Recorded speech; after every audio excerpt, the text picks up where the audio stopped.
Hey guys, Joel Shark Reviews here, and today we're going to be taking a look at the Transformers Classics Deluxe Class Bumblebee. So, here he is in his alt mode right here. He's like some little sports car thing, so yeah. So anyways, today we're going to be taking a look at yet another old figure. It's been a little while since we've done, older figures, but because, I don't really have anything new to review at the moment, then I just found this guy, and I'm like, oh, hey, why not, take him out and review him? So, yeah, but anyways, here he is. Now, this is obviously the original version of the mold, not like the, other little versions they did. Like, they did a Cliff Jumper repaint classics, and then they had one with this more cartoon-accurate color scheme. So here he is. Now, again, this is from the Classics line, which ran from like 2006 to 2007 or 8, I think. And, it was meant to fill in for the time between Cybertron and the first live-action movie. So, it was a pretty cool line. They had a lot of different, updated versions of certain characters. Like Megatron was more like a Nerf gun and stuff like that, and yeah, it was quite interesting. And also they did bring back rub signs, as you can see, like right here. And first, you can rub the symbol, and of course, it's just like the old figures. You gotta really rub it. Come on, and you can see it now.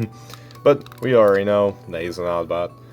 Although, what's cool is that they don't have, unlike in G1 where they just had, a sticker with the Autobot logo, and then, the rub symbol here, it's just the rub symbol, so it's, it makes a little more sense, because it seems kind of pointless if there's already those stickers with the Autobot logo. But yeah. Anyways, let's take a look at all the nicer details, more close, and again, fantastic.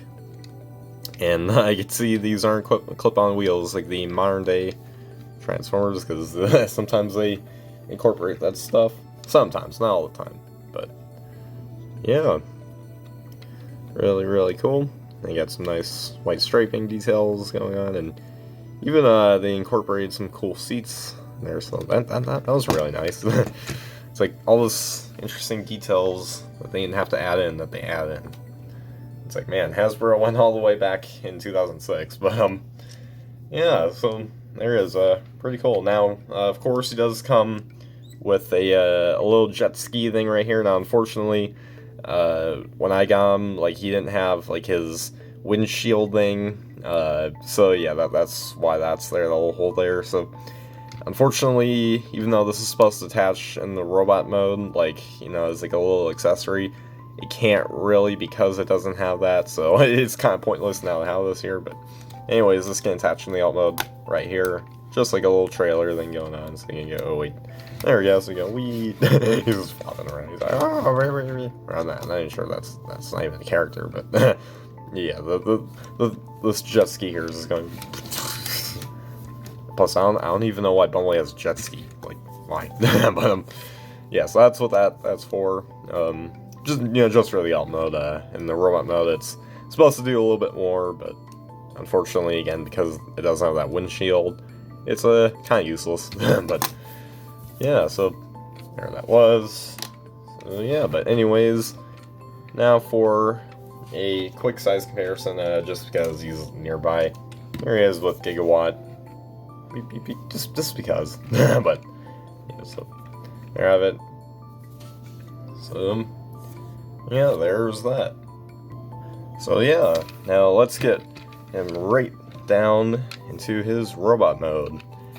Let's get right into transformation. So anyways, starting off, what you want to do here is you want to raise this up right here, the little trailer hitch that connects, that now useless jet ski, but then you just want to untap these side panels right here, and just kind of these lower down. Next, flip down those seats, because they will become sort of the fronts of the thighs. in the robot mode. And then what you want to do is want to lower this all down, and then flip this all upwards to make sure. This popped off, of course. Hold on a second. Okay, so now, anyways, now we got that all solved. Then you just want to raise this up. Hopefully that doesn't do that again. Yeah, there we go. There we go.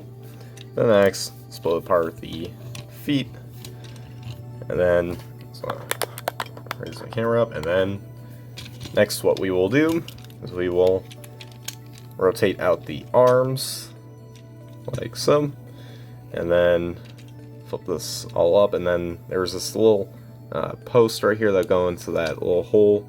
Oh wait, I don't think you guys saw that good. Yeah, so that little post here, because that's hole, and then I'll just squeeze in, and you want to do the same thing right here. There we go. And then next, raise this all up, just like the old G1 Bumblebee toy, and then flip down the arms, and then flip down this chest section, and then lower down the head section, and then there's like this slot right here in this little black piece that tabs into that clear plastic tab, and I'll tab in right there. Or just kind of nice, just doesn't really, I mean it kind of does, but it'll stay nice and flush. And then once you got that, there you guys have Classics Bumblebee in his robot mode. And yeah, I gotta say, this looked pretty decent and stuff like that for, the time it was made. So yeah, and again, like, to be honest, I actually kind of prefer this design over the original G1 Bumblebee design, because it's kind of cool. It gives him a bit more, I don't know, muscle or so. And yeah, that's I'm so glad that Hasbro made that, or Funko, I should say, made that Funko Pop of Bumblebee. Like, he had his main, G1 cartoon design, but then they also made a Target exclusive one with this design, and I'm like, oh, that was pretty cool. And I actually do have that one, so yeah, it's pretty nice. But anyways, let's take a look at the head sculpt right here. Pretty cool. Looks like he's got a little bit of a yellow chin this time compared to the G1 cartoon, and overall pretty cool. You got the rub symbol here still. And yeah, just overall some very nice designs, details and stuff, and paint. On the back, not really anything hollow except I guess in here in the feet. But I don't know. Just overall pretty cool. Now for articulation, the head is on a ball joint, so his head can look up actually very far. Can't really, like, he can only look down that far, but he's not really looking down, he's just looking forwards, just like straight. And then his head can move side to side. Still, the ball joint to this very day is still very tight. And then the arms can move out that far, shoulders can move a full 180 degrees. It does have a bit of a butterfly joint thanks to the transformation right here. And then his elbows are on ball joints, so you can get a lot of range opposability there, and his wrists do not swivel. His waist doesn't really swivel now, and doesn't have an ab crunch, so that's where it kind of lacks posability. But his legs can kick up this far, and then back that far, and then outwards that far. His knees do bend a little short of 9 degrees. And then, I guess his feet do go back and forth. Yeah, the lower half of him is where the articulation lacks, yeah. I mean, overall, I don't think he has all that much, but it kind of makes sense for the time it was made. That's kind of where things lack.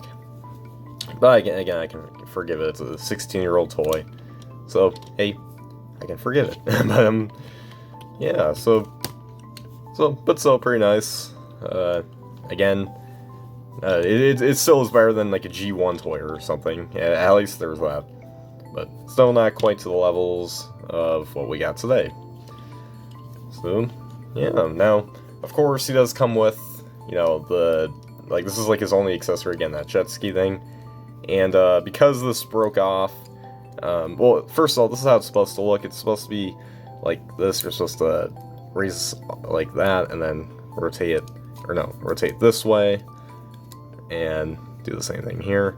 And that's how, and you're supposed to, like, if I had that, windshield here, then you're supposed to put this in, and then the windshield part's supposed to clip into this, like, little slot right here, and that's how that's supposed to work, and then that's how that combines. I mean, I can have it sing in there, but it's kind of loose and stuff. Yeah, that's, like, the only part that I don't have from this figure. Just that one little windshielding. It's like, ah.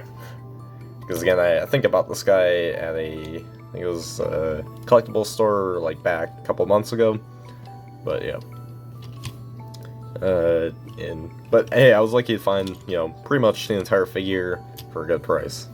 Just, without that windshielding. Like, I completely forgot that this guy came with this. Like, if I knew about that, I mean, I might have still gotten this figure, but still, just, yeah.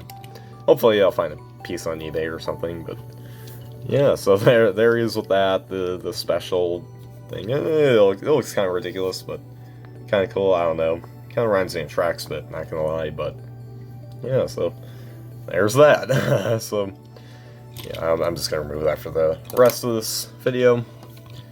So yeah, but anyways, now for comparison, here he is with Netflix Bumblebee, so you can see. It looks with a more recent building. Oh my gosh, that's probably one of my only complaints with this figure. My goodness, it looks like he's like burning or something. He's like, ah, that yellow. My, ugh. That's probably the one gripe I have with that mold. And yeah, so I hope they make a better like Bumblebee with the smaller. Maybe just make a new one or something like in Studio Series A6. Just come up with something, Hasbro, because this is a fine Bumblebee, but he's got his flaws.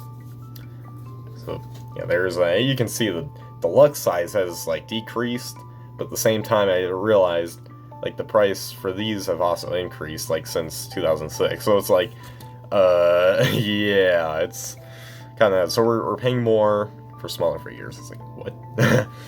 Okay, well, yeah, so there's that. Yeah, but yeah, so there you guys have the comparisons.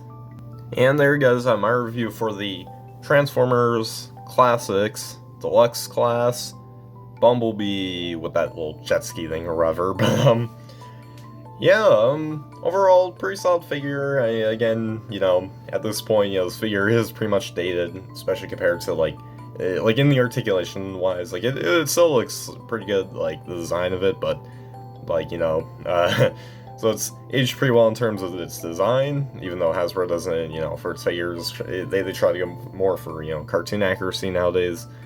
But in terms of the articulation, that's quite a bit iffy. So maybe in that department I can see why, they raised the prices for deluxes, over the past many years or so. But still, it's like, the size of these were bigger and stuff like that, so it made a little more sense for its price. But like these, just think these were cheaper than these little things. But yeah, overall, pretty good figure. It's pretty glad I got it because I got it for a decent price, and this is overall pretty nice paint details and stuff, and this has got a lot of good things going for, even for that little stupid jet ski thing. Like the gimmick is cool, but unfortunately because I don't have that windshield, it's kind of not really worth having this thing here. But yeah, so again, pretty solid figure, and if you can find it for a good price, I'd recommend it. So yeah, but anyways guys, make sure guys like, subscribe, comment, share for more. Comment down below what you guys think of this figure. And yeah, so as always guys, till all are one.